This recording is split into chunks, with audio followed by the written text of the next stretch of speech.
A unique new drug, a complex manufacturing process, an accelerated timeline, facilities scattered across the globe.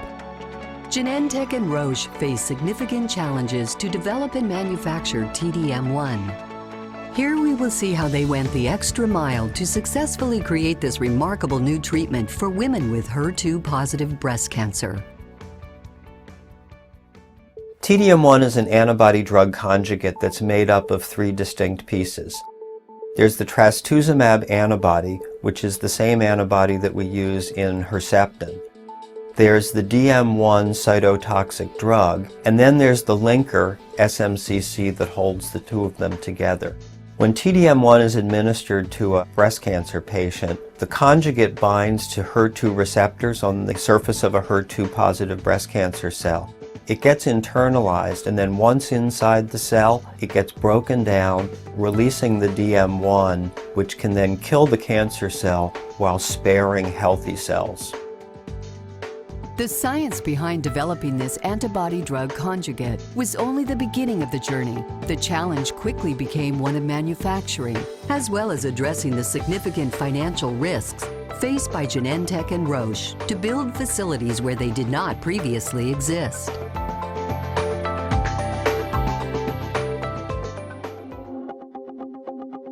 Creation of TDM1 starts at Vacaville, California, in the United States, at a facility where Genentech manufactures trastuzumab, the antibody in TDM1, as well as Genentech's drug, Herceptin.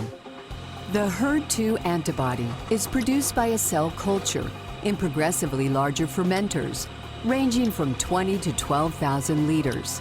After 12 days, when the cells have produced enough antibody, the cells are separated out in a large centrifuge, leaving the trastuzumab antibody in the culture medium. The antibody is then purified through chromatography.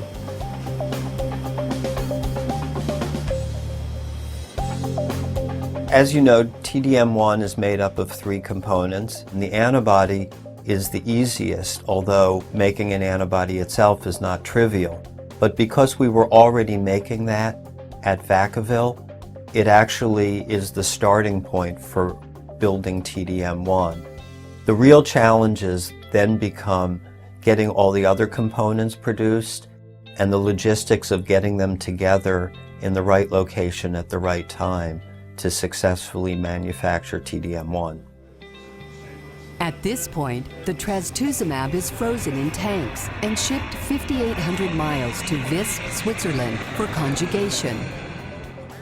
Meanwhile, in Italy, at two neighboring cities called Rho and Santhia, a company called Secor develops DM1, the cytotoxic component of TDM1.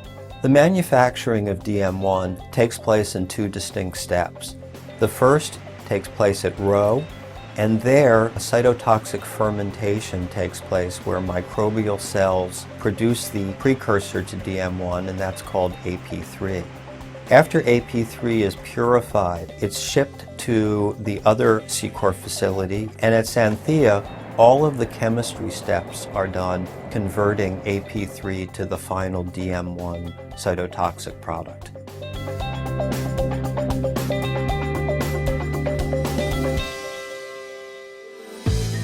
The now complete DM1 toxin makes a short 65-mile trip by truck to Visp, Switzerland.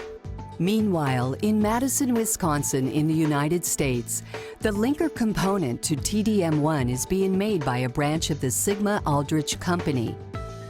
The linker attaches the DM1 toxin to the trastuzumab antibody and ensures DM1 remains attached until after internalization by the targeted cells. The linker is shipped 4,700 miles to Visp, Switzerland for conjugation with the other TDM1 components. The three basic parts of TDM1, the antibody, the linker, and the toxin, all arrive at the Lonza facility in Visp, Switzerland. This is the largest antibody-drug conjugate facility in the world. It also did not exist in 1999 when Genentech started the TDM1 project. In 2005, When we were getting ready for our first clinical trials of TDM1, we were actually doing all of our manufacturing at a very small scale. However, we knew that if the program were successful, we were going to have to be able to scale it up for phase 3 trials and commercial introduction. And that's when we made the decision to find a facility that could do this. We chose Lonza, but even Lonza didn't have an appropriate facility. In fact, there was no such facility in the world. So we built a greenfield facility, that is, empty piece of land, build a facility from the ground up to manufacture TDM1. And this was a fairly risky decision because we were beginning this process even before we had dosed our first patient. Conjugation of TDM1 happens in 2 phases. First, the modification reaction, where the trastuzumab antibody is reacted with the linker to form an intermediate. The second phase, the conjugation reaction, binds the antibody linker intermediate to the DM1 toxin to produce the complete antibody drug conjugate. On a molecular level, TDM1 is a fairly complex mixture of species. And as a result of that, it's very important that the manufacturing process that's carried out at Lonza be very tightly controlled with regard to things like temperature, time of reaction, pH, so that every batch is made consistently. TDM1 is now stored in 120-liter stainless steel tanks, each containing enough liquid for 8,000 vials. The tanks are prepared for the next leg of the journey, to Amsterdam and on to the United States.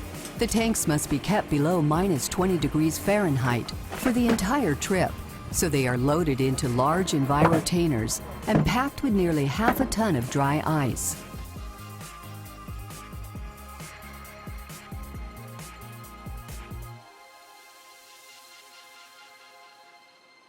The large dry ice-packed envirotainers fly 3,800 miles from Amsterdam to Dulles International Airport in Washington, D.C., where they are expedited through customs. The still frozen TDM1 is then trucked 200 miles from Washington, D.C. to DSM at Greenville, North Carolina. The TDM1 liquid product needs to be freeze-dried or lyophilized when we produce the filled vial that ultimately goes out to the clinic. When we looked around and tried to identify places that can do the lyophilization, turns out there's not very many places in the world that do that. One of them is a company in Greenville, North Carolina, and that's DSM. The reason we picked DSM is twofold. One, we had a prior relationship with them. We used them for filling other Genentech products. And second, most important, is that they had just built a new facility that actually is set up to do lyophilization and filling of a cytotoxic drug product. The liquid TDM1 is lyophilized in the vials until it reaches a powdered state. The vials of powdered TDM1 will eventually be distributed to hospitals and clinics, where the drug is reconstituted and delivered to patients intravenously.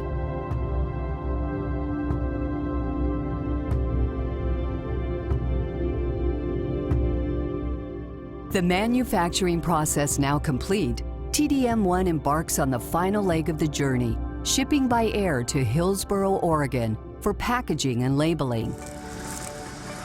Genentech's packaging facility here is new and is used to label and box TDM1, along with a number of other products manufactured by Genentech.